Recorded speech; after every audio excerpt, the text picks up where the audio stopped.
গবাদি পশু এবং ফসলের জাকাতের বিবরণ কি? কোনো বেনামাজিকে জাকাত দেওয়া যাবে কিনা? স্ত্রীর জাকাত স্বামী আদায় করলে হবে কিনা? কি পরিমাণ সম্পদ হলে এবং কত সময় সেটা স্টে করলে জাকাত দিতে হবে? চলুন তাহলে আর বিলম্ব না করে ইতিমধ্যে যে সমস্ত প্রশ্ন চলে এসেছে আমাদের কাছে সেগুলোর উত্তর দেওয়ার পালায় প্রবেশ করি। জিপিএফ ফান্ডের জাকাত দিতে হবে কিনা? এর উত্তর হলো প্রভিডেন্ট ফান্ড দুইভাবে হয়ে থাকে। প্রথমত, একজন চাকরিজীবীর মাসিক বেতন থেকে নির্দিষ্ট একটা পরিমাণে টাকা কেটে রাখা হয় বাধ্যতামূলকভাবে। এভাবে প্রভিডেন্ট ফান্ড গঠিত হয়। যদি বাধ্যতামূলকভাবে তার বেতন থেকে কিছু টাকা কেটে রাখা হয় এবং সে টাকাটা তার হাতে আসার আগে থেকেই কেটে রাখা হলো, চাকরি শেষ হওয়া ছাড়া তাকে টাকা দেওয়া হবে না, তাহলে এই প্রভিডেন্ট ফান্ডের জাকাত একজন চাকরিজীবীকে দিতে হবে না। আর যেই টাকাটা চাকরিজীবী তার প্রভিডেন্ট ফান্ডে তিনি নিজে স্বেচ্ছায় কর্তন করিয়ে প্রতি মাসে সেখানে যুক্ত করে থাকেন, এরকম সুযোগও আছে, এভাবেও প্রভিডেন্ট ফান্ড হয় আমরা জানি, তাহলে এই টাকাটা তিনি নিজে স্বেচ্ছায় সঞ্চয় করেছেন, এটার জাকাত তাকে দিয়ে যেতে হবে। ঠিক একই নিয়ম সরকারি চাকরির ক্ষেত্রে যেমন রয়েছে, অনেক বেসরকারি প্রতিষ্ঠানেও রয়েছে, তাদের জন্য একই কথা এবং একই মাসআলা প্রযোজ্য হবে যদি একই পদ্ধতি সেখানে অবলম্বন করা হয়। 31 নম্বর প্রশ্ন হলো, সরকারকে ট্যাক্স দিলে কি জাকাত দিতে হবে? এর উত্তর হলো অবশ্যই দিতে হবে। ট্যাক্সের সাথে আসলে জাকাতের কোনো সম্পর্ক নেই। ট্যাক্স আপনি সরকারকে দিচ্ছেন, সরকার কেন ট্যাক্স নিচ্ছে, ইসলামের দৃষ্টিকোণ থেকে ট্যাক্স নেওয়া উচিত না জাকাত নেওয়া উচিত সেটা আরেক আলোচনার বিষয়। কিন্তু সরকারকে ট্যাক্স দিলে সেই ট্যাক্স সরকার তার মতো করে খরচ করে, তাদের মতো করে খরচ করে, কিন্তু জাকাত খরচের জন্য ইসলামের কিছু নীতিমালা রয়েছে। অতএব আপনার ট্যাক্স দিলেও আপনাকে জাকাত দিতে হবে, এটাকে কোনোভাবে কাটাকাটি করা যাবে না। 32 নম্বর প্রশ্ন হলো, গবাদি পশু এবং ফসলের জাকাতের বিবরণ কি?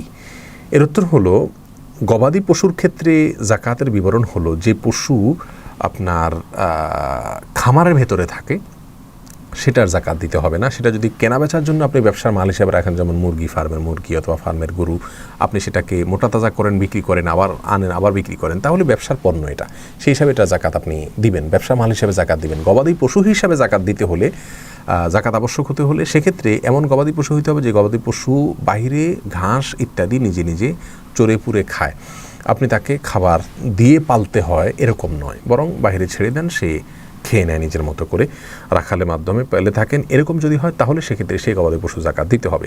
গবাদি পশুর নেশাব কি? এটাও 1 বছরে একবার দিতে হয়। গরু হলে সেক্ষেত্রে 30টির নিচে হলে এটা জাকাত দিতে হয় না, 30 বা তার বেশি হলে, 30 হলে তখন 1 বছরের একটা বাচ্চা গরু জাকাত হিসাবে দিতে হয় একটা নির্দিষ্ট পরিমাণে, তারপরে সেটা আস্তে আস্তে বাড়ে।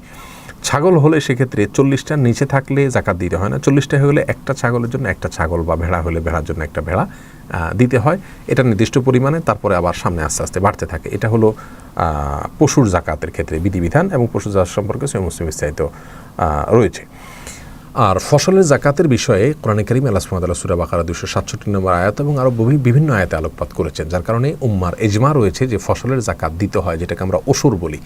আমাদের সমাজ থেকে এই ফরজ বিধানটি বিলুপ্তির পথে, ধারণাও আমাদের সমাজ থেকে চলে গেছে, অর্থাৎ আমরা জানি না যে ফসলেরও জাকাত দিতে হয়। ফসলের জাকাত দেওয়ার ক্ষেত্রে নেশাব পূর্ণ হতে হয়, আর সেই নেশাবটা কতটুকু, এটা নিয়ে দুটি মত পাওয়া যায়। আমাদের উলামায়ে কেরাম 25 মন বলেন, এরাবেন স্কলারদের অনেকে 16 মন বলেন। তো এই নেশাব পূর্ণ হলে তখন আপনাকে জাকাত দিতে হবে, আর নিচে থাকলে জাকাত দিতে হবে না।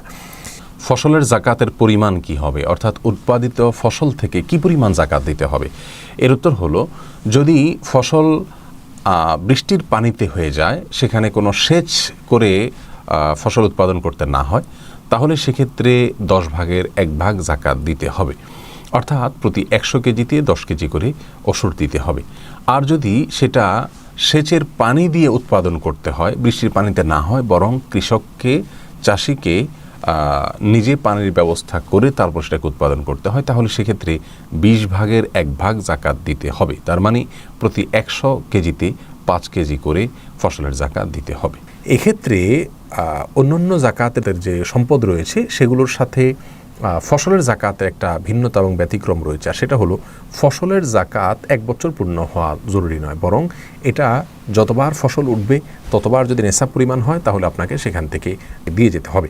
এটা যতবার ফসল উঠবে, বছরে 3টা ফসল উঠবে 3 বার দিতে হবে, 2টা ফসল উঠলে 2 বার উঠবে দিবেন, আর যদি একবার না উঠে তাহলে তো দেওয়ার প্রশ্নই নেই।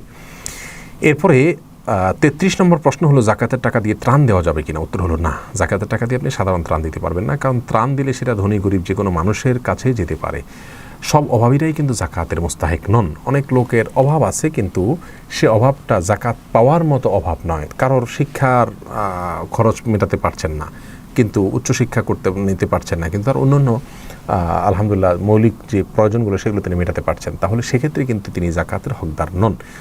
তো ত্রাণ কিন্তু অনেককে দেওয়া যায়, কিন্তু জাকাত সবাইকে দেওয়া যায় না। যার কারণে ত্রাণের মধ্যে জাকাতের টাকা দিলে যাদেরকে দিচ্ছেন তারা জাকাতের হকদার, এটা নিশ্চিত করে তারপরে আপনি দিতে পারবেন। 34 নম্বর প্রশ্ন হলো, অভাবী লোককে টাকা না দিয়ে কোনো কিছু কিনে দেওয়া যাবে কিনা? উত্তর হলো, তার জন্য উপকারী যেটা হয় সেটা দিতে হবে। কারণ হাদিসে দানের ক্ষেত্রে, সাদাকার ক্ষেত্রে গরিবের জন্য যেটা কল্যাণকর সেটাই দেওয়ার জন্য আমাদেরকে নির্দেশ দেওয়া হয়েছে। যার কারণে আজকাল ক্যাশ টাকা দিলে তার সবচেয়ে বেশি উপকার হয়, তখন ক্যাশ টাকা দিতে হবে। কিন্তু কোনো অভাবী লোক যদি ক্যাশ টাকা দিলে সে এটাকে নষ্ট করে ফেলবে, এটার সঠিক ব্যবহার করবে না, এরকম আশঙ্কা থাকে, তাহলে সেক্ষেত্রে তার জন্য কল্যাণকর কোনো কিছু করে দিলেন, সেটা আপনার জন্য জায়েজ হবে। আল্লাহ তাআলা বলছেন, ওয়ালা তুসরিফু আমওয়ালাকুম, তোমাদের সম্পদ নির্বোধদেরকে দিও না, তারা এগুলো নষ্ট করে ফেলবে। 35 নম্বর প্রশ্ন হলো, ডিপিএসের জাকাত দিতে হবে কিনা? উত্তর হ্যাঁ, ডিপিএসের জাকাত আপনাকে দিতে হবে, যেহেতু এটা আপনার সম্পদ এবং আপনি এই সম্পদের যে কোনো সময় এটাকে আপনি উঠাতে পারবেন, নির্দিষ্ট সময় শেষেই আপনি এটাকে উত্তোলন করতে পারবেন এবং ভাঙতে পারবেন, সেই হিসাবে ডিপিএসের টাকা জাকাত দিতে হবে। 36 নম্বর প্রশ্ন হলো, ব্যবসার জাকাত কিভাবে হিসাব করব?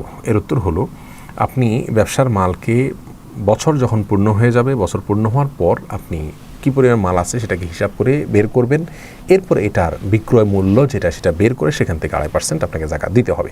কি পরিমাণ সম্পদ হলে এবং কত সময় সেটা স্টে করলে জাকাত দিতে হবে? এর উত্তর হলো, স্বর্ণ যদি থাকে, শুধু স্বর্ণ যদি থাকে, তাহলে 7.5 ভরি অথবা 85 গ্রাম, কেউ 92 গ্রাম বলেছেন, তো আমরা সর্বনিম্নটা ধরি 7.5 ভরি বা 85 গ্রাম। এই পরিমাণ স্বর্ণ অথবা এর বেশি যদি থাকে, তাহলে সবটুকুর যে বিক্রয় মূল্য হবে সেই বিক্রয় মূল্য থেকে 2.5% বের করে এটার জাকাত দিতে হবে। আর যদি শুধু রূপা থাকে, তাহলে সেক্ষেত্রে 52.5 তোলা রূপা অথবা 595 গ্রাম, 52.5 তোলা বা 595 গ্রাম, এই পরিমাণ রূপার যদি কেউ মালিক হন অথবা এর বেশি থাকে, তাহলে সবটুকুর বিক্রয় মূল্য ধরে এটা থেকে 2.5% হারে জাকাত দিতে হবে।